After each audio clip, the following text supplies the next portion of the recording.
হ্যাঁ রেডি। আমি তো রাতে ঘুমাইতে প্রায় রাত 12টার পর হয়েছে।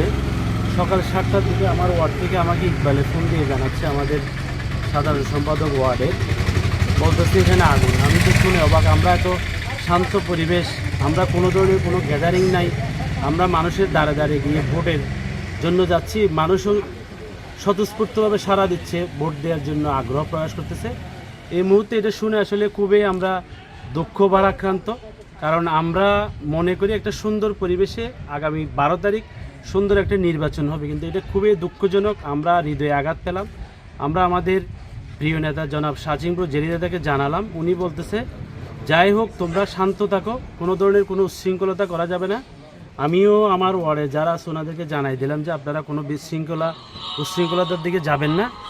যেভাবে হোক আমরা আমাদের জোর দাবি হচ্ছে প্রশাসনের কাছে, এইটা প্রশাসনের একেবারে নখদর্পণে সঠিক তদন্তের মাধ্যমে সঠিক যারা যারা সত্যিকারের দুষ্কৃতিকারী এদেরকে যাতে চিহ্নিত করা হোক, চিহ্নিত করে বিচারের আওতায় আনা হোক, এটাই হচ্ছে আমাদের মূল চাপ। কেন দিয়েছে মনে করতেছেন?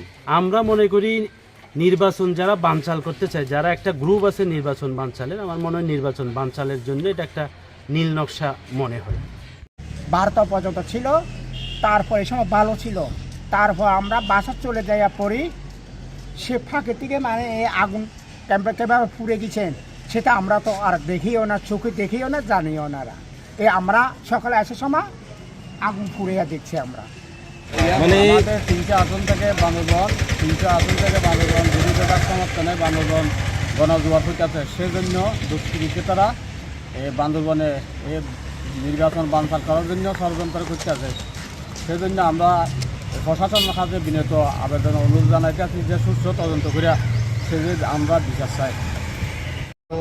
দুষ্কৃতিকারী কিংবা কারা এসে একটা আগুন লাগাই দিয়ে গেছে, যেটা আমরা তদন্ত করতেছি। আমাদের জেলার এসপি সাহেব সেটা আমাদেরকে গুরুত্ব সহকারে তদন্ত করতে বলেছেন এবং